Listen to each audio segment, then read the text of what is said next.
Hello, everybody. I am really excited to be with you today, and I'd like to start by telling you a story. My wife Tammy and I have been married a couple years. We just had our first child, a boy, and the birthday, we were so excited. And a couple hours after the baby was born, not one doctor, but 3 or 4 doctors walk into the room, and they said, "Please sit down. We have something very serious to share with you." And they told us that our son had a huge number of abnormalities and that he had some type of a syndrome and he probably wouldn't live long, that we should not take him home, but leave him for clinical observation and examination. I mean, they said that about that quick, and we were numb, devastated beyond words. But we said, no, we will not believe that. We're going to take our child home. So we did. We took Jamie, as we named him, we took Jamie home a few days later, and that began an 18-month journey. He died when he was 18 months old. And the only way I could describe it is it owned us. It was 24-hour care. We had 24-hour nursing in our home.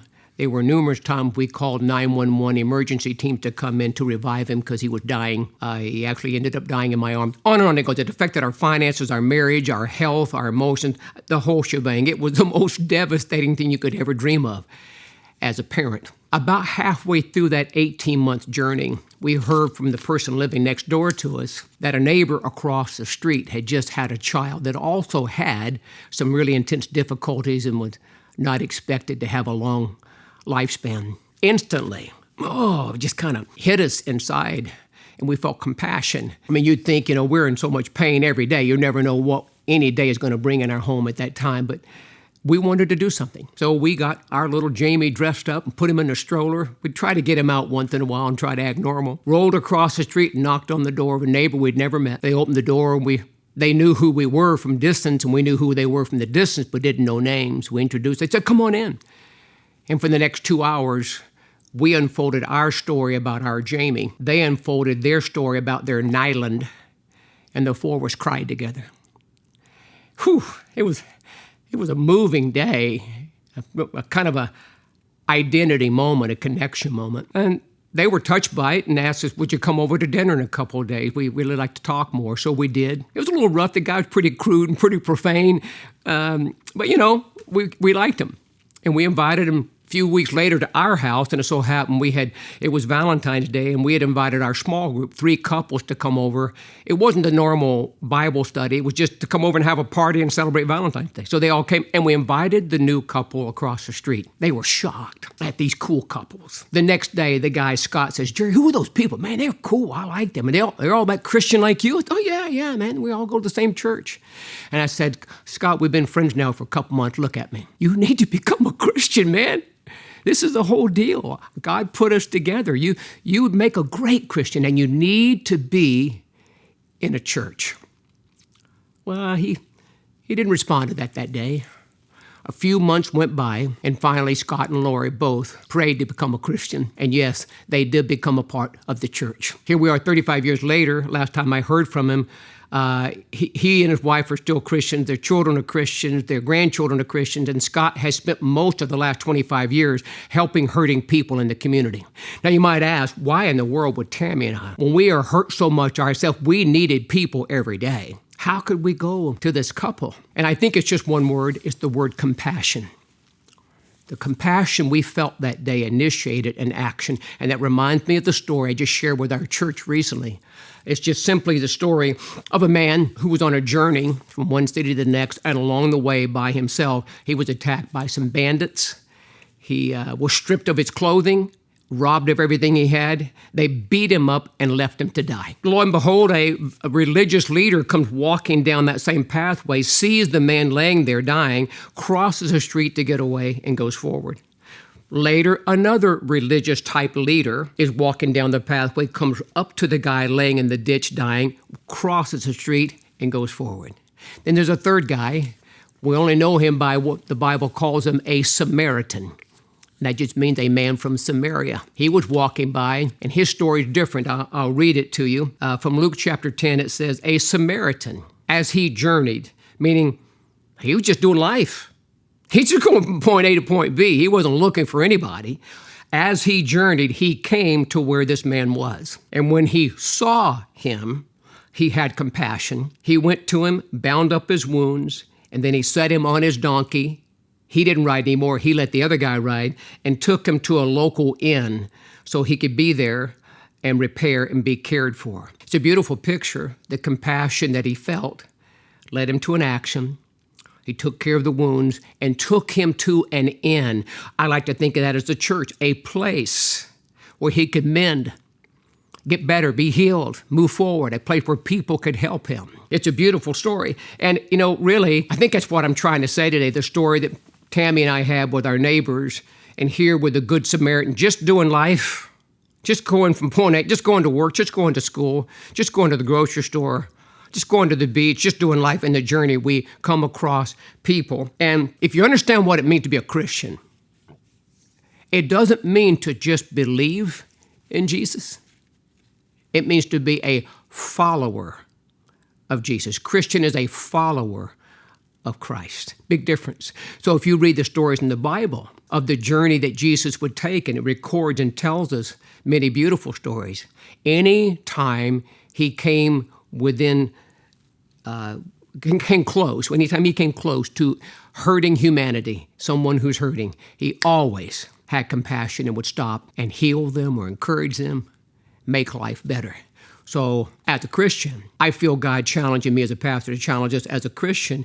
We're just doing life, and right now, most of us have our own pain, and we're stressed, worried, and anxious, and even sick or whatever, worried about the money, worried about our marriage.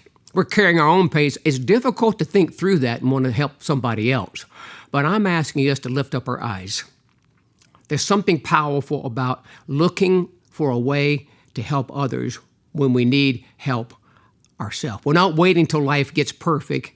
Just keep your eyes open in the journey. As he journeyed, he came across the man in need. Jesus, as he was just journeying through a city, he would see a need and go towards that person. So I'm asking everybody in our church for the month of October. I'm asking big, I'm asking strong, I'm asking bold. Would you join me in thinking of one? We're going to have a one card. We're going to pass it up. We're all going to take a one person that you can think of. This kind of has been in your path on your journey, someone you know that you could reach out to with this focus. I'm going to invite them to church this month. Now I'll tell you about mine. There's a store that Tammy and I frequent here in the area 3 or 4 times a week, most weeks. So no doubt we've been there hundreds of times. We know most of the employees, some of them by name. We're very friendly. A few months ago, I went in and there was a new person at the register. And as I'm putting my groceries up, someone said something to me about church, God, or something from a distance. And this guy stopped what he was doing, food on the belt moving. He stops. He says, "Hey, are you a Christian?" And I smiled. I said, yeah, I am. I'm very much a Christian, have always been for a long time. As a matter of fact, I'm a pastor of a church down the street here. I said, how about you? Are you a Christian? And he stopped. He said, I don't know. Maybe I don't know. I said, well, tell me your story. He said, well, I moved here recently from another state because my dad's very ill. My wife and I moved into the house with my mom and dad to help. And my dad just passed away, and I'm really devastated. I don't know what it all means. I said, okay, would you like to talk about it? He goes, actually, I would.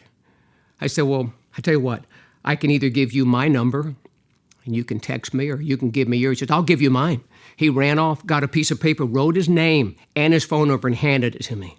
He said, I really want to talk. I said, I want to talk to you about how God can help, and I want to invite you to my church. So we haven't met yet. That's going to happen this month in October, I can guarantee you.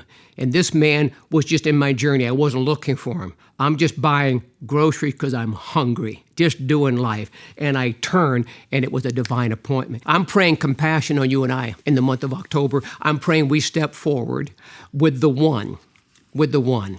So I'm going to ask you, and I want you to answer all together out loud. I don't mean yell it, but just verbalize it. Who is the one that you're going to pray for this month? We're going to put it on the one card. We're going to pray for that person by name, you are, and you're going to invite them to visit our church in October. Who is the one? It could be someone in your family. It could be someone at work or another student at school. It could be a neighbor like I share with you our story, or it could be someone in the marketplace like the new friend I'm making right now.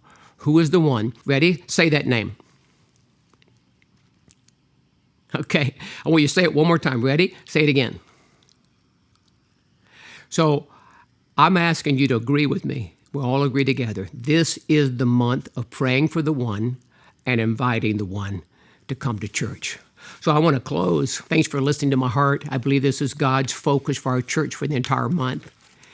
I'm praying that we have a boldness and a confidence both to pray and then to invite them and see what God will do, what miracle is about to happen in people's lives because we step into their world. Put your hand on your heart. I want to pray for you. Father, thank you for speaking this message that we can bring hope to hurting people. We can be your voice. We can be your hands. We can be your feet. We can go where you would have gone if you were here. We are little Christ. We are you representing you on earth, and we want to see hurting people with hearts of compassion. Pray for them and invite them to your church to be saved and to be planted and to grow. I pray you give us the boldness. Impart that right now in all of our hearts. I pray in Jesus' name. Amen. God bless you guys. I pray you receive this now. Who's your one? Going to pray for them. Going to invite them to church in October. I love you. I'll see you this Sunday.